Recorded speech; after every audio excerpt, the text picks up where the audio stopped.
So hello everyone. और बताओ यार, क्या हाल चाल तुम्हारे? एकदम मस्त चल रही है जिंदगी। कौन से चैप्टर हमें मंजिल से करने चाहिए बैकलॉग के, और कौन से बैच से करने चाहिए, क्योंकि इनमें कंफ्यूजन हो रही थी। और मैंने बताया था कि तुम्हारा 11th क्लास का बैकलॉग तुम मंजिल सीरीज से कंप्लीट कर सकते हो। तो उसी के ऊपर यार तुमने डिमांड करी और मैं वीडियो ना बनाऊं यार, ऐसा हो सकता है क्या कभी? तो बस वीडियो आ चुकी है, अपन बताएंगे, पीपीटी बनवा के लाए हैं। तो एकदम बढ़िया, तुम्हें पीडीएफ भी मिल जाएगी। मेरे होते हुए यार तुम टेंशन मत लो, तुम्हारी सारी डाउट्स वगैरह क्लियर करूंगा, ठीक है? तो अपन यहीं से वीडियो को स्टार्ट करते हैं। जैसा कि तुम्हें टाइटल पता ही है यार, अपनी स्क्रीन पे तुम देख सकते हो, as you know we all are techno guys. जिसको पता है कमेंट में बताना। तो लिस्ट ऑफ चैप्टर्स जो कि तुम्हारे बैकलॉग है ऑफ क्लास 11th, जिनको तुम करने वाले हो क्लास 12th के अंदर, that you can do through one shots मतलब कोई भी सीरीज़ वगैरह। एग्जाम्पल के लिए मैं बोल रहा हूँ पीडब्ल्यू की मंजिल सीरीज़ भी कितनी ज़्यादा है, बाय CLRMDH मैं, ठीक है? और हाँ, बहुत सारे बच्चे पूछ रहे थे कि मंजिल या फिर अपन मंजिल 2.0 करें। मतलब मंजिल 2.0 पहले वाली है और अब जो चल रही है वो अपनी मंजिल वाली है। तो अब देखो, ऐसा कोई वो तो इतना डिफरेंस होता नहीं है, क्योंकि ड्यूरेशन भी वही है, तो सेम सा ही कवर किया है।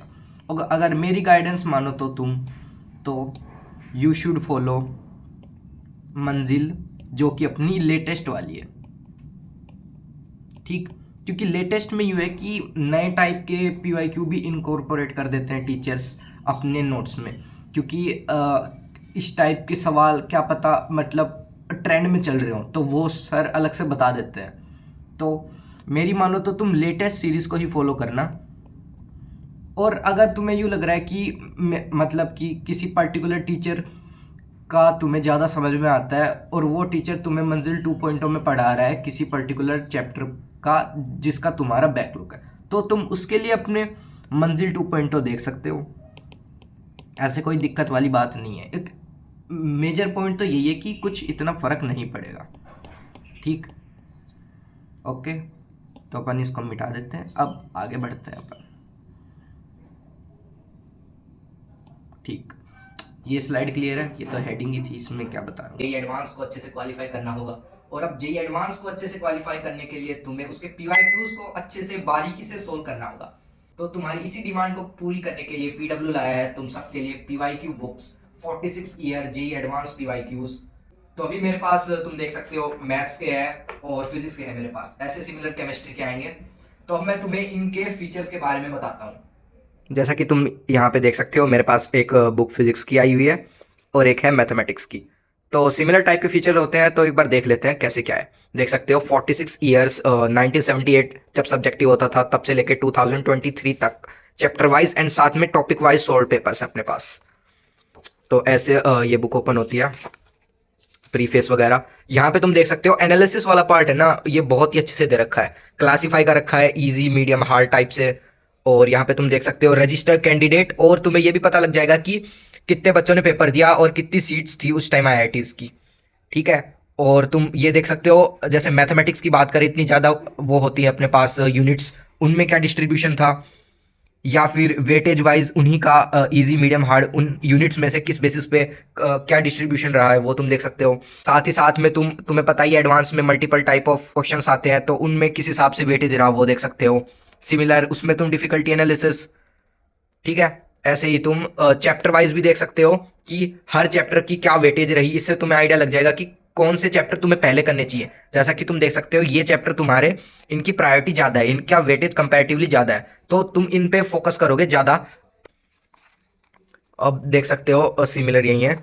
और यहाँ पे तुम्हें कैंडिडेट मार्क्स मिल जाएंगे कैटेगरी वाइज, और यहाँ पे तुम्हें स्कोर्स भी मिल जाएगा कैटेगरी वाइज रैंक के हिसाब से। और साथ ही साथ तुम्हें फीमेल कैंडिडेट्स के लिए क्या वो वेरिएशन रहता है, और मेल कैंडिडेट्स के लिए, दोनों के लिए दे रखा है।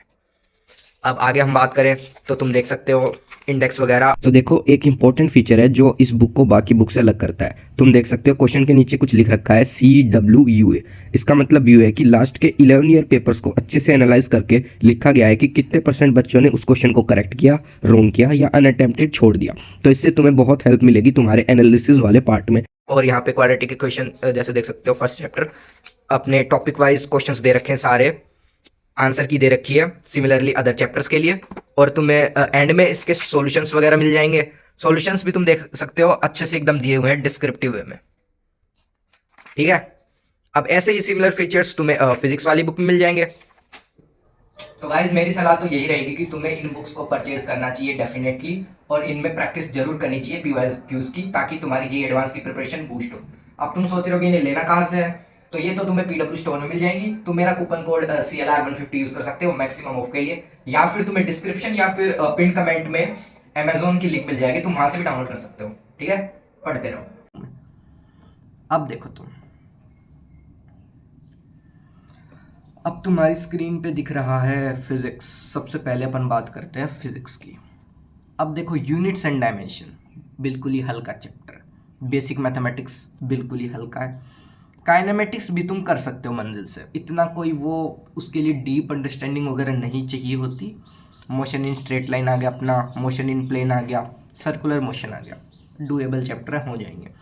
मैकेनिकल प्रॉपर्टीज ऑफ सॉलिड बहुत ही छोटा चैप्टर है, स्ट्रेस स्ट्रेन कर्व वगैरह तो आसानी है। ग्रेविटेशन भी एकदम सीधा सपाट चैप्टर है, फॉर्मूला बेस्ड चीज़ें चलती है, थोड़ा बहुत इंटीग्रेशन तुम देख सकते हो जब वेरिएबल वगैरह आ जाते हैं तो हो जाएगा। थर्मल प्रॉपर्टीज ऑफ मैटर भी आसान है, जब तुम 12th में आओगे ना तब करंट इलेक्ट्रिसिटी देखोगे तो उसमें बस करंट इलेक्ट्रिसिटी में वैसे करंट होता है, उसमें वो हीट फ्लो करती है अपने। सिंपल हार्मोनिक मोशन भी तुम आराम से कर सकते हो मंजिल से, इतना वो उसकी ज़रूरत नहीं है। अब इसके अलावा जो तुम बच गए चैप्टर, जैसे अपने पास बच गया रोटेशन, बच गया सेंटर ऑफ मास, बच गया वेव्स वगैरह, बच गया थर्मोडायनेमिक्स, ठीक। तो इन चैप्टर में ना थोड़ा मतलब इनकी वेटेज भी ज़्यादा होती है, जैसा कि तुम्हें पता ही है, और अंडरस्टैंडिंग भी अच्छी खासी चाहिए होती है। तो मेरा सजेशन यही रहेगा, इनको तुम अपने बैच से कर लेना, जिस भी बैच में थे तुम उस हिसाब से अपना कर लेना। तो फिजिक्स का अपन को क्लियर है, देख रहे हो पीपीटी शिवांग ने बना के दिए पीपीटी। शिवांग तुम्हें पता ही होगा, ब्लॉग्स में देखा होगा, चश्मे वाला बंदा। अब बात करते हैं केमिस्ट्री की। बुक में क्या लिखा हुआ है, CLRMDH, बढ़िया। फिजिकल केमिस्ट्री में मोल कॉन्सेप्ट आ गया, आसान सा चैप्टर है। एटॉमिक तो तुम्हें क्या बोलते हैं मॉडर्न फिजिक्स में देखने को मिल ही जाएगा, आसान चैप्टर है। रिडॉक्स भी आसान चैप्टर है, एन फैक्टर वगैरह, टाइट्रेशन वगैरह। हाँ, इसमें यूँ तुम देख सकते हो कि अगर तुम्हें लगे कि टाइट्रेशन वाला पार्ट तुम्हें उतना समझ में नहीं आ रहा, तो मैं यहाँ लिख देता हूँ रिडॉक्स रिएक्शन में टाइट्रेशन वाला पार्ट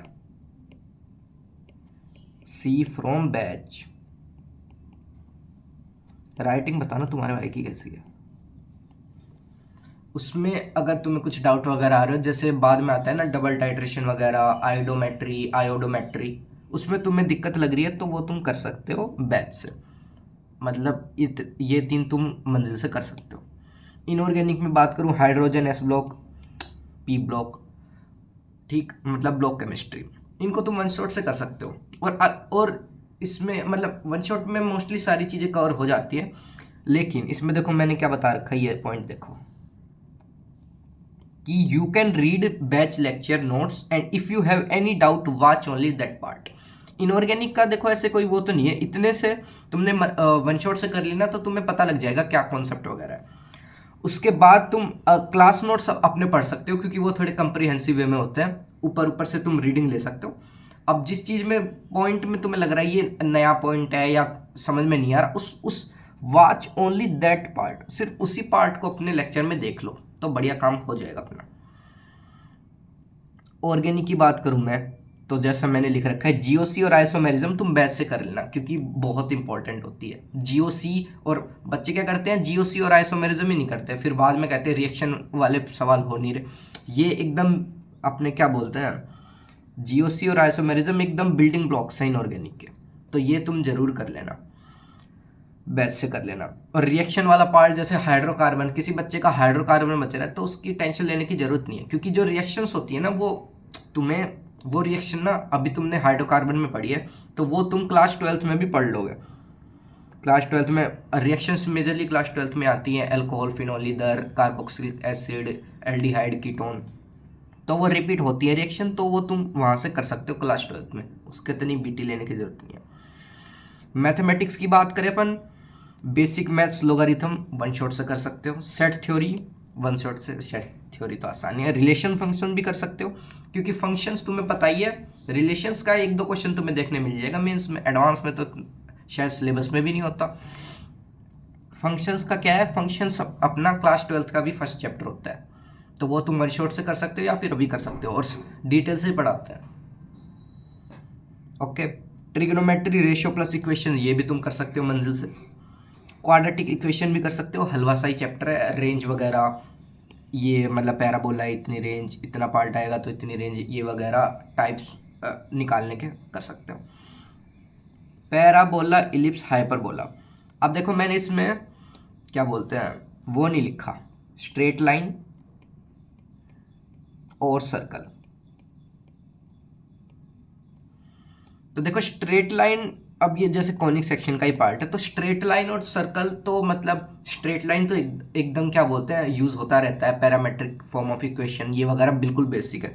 और सर्कल में थोड़ा पार्ट हो सकता है डायरेक्टर सर्कल वगैरह, रेडिकल सेंटर, तो ये तुम देखो बैच से कर लो। फिर तुम पैराबोला, इलिप्स, हाइपरबोला कर सकते हो वन शॉट से, तुम्हारा सही से काम चल जाएगा। स्टेट्स की बात करें तुम आराम से कर सकते हो फ्रॉम वन शॉट्स। ठीक, तो बस यार यही चैप्टर थे, तुम स्क्रीन पे दोबारा देख सकते हो। और हाँ, मैं इसकी पीडीएफ लिंक दे दूंगा डिस्क्रिप्शन में या फिर पिन कमेंट में। ठीक, तो अब क्या है लास्ट में क्या लिखा हुआ है, तो मिलते हैं आईआईटी में, तब तक के लिए ओके बाय। तो हाँ यार, तुम्हें बताना ये वीडियो कैसी लगी, और कमेंट में ज़रूर बताना कि नेक्स्ट वीडियो किस टॉपिक पे चाहिए। तो बस यहीं से वीडियो को एंड करते हैं अपन, फिर मिलेंगे जल्द ही। तो बस जो लिख रखा है वो अपन बोल देते हैं। तो मिलते हैं आईआईटी में, तब तक के लिए ओके बाय।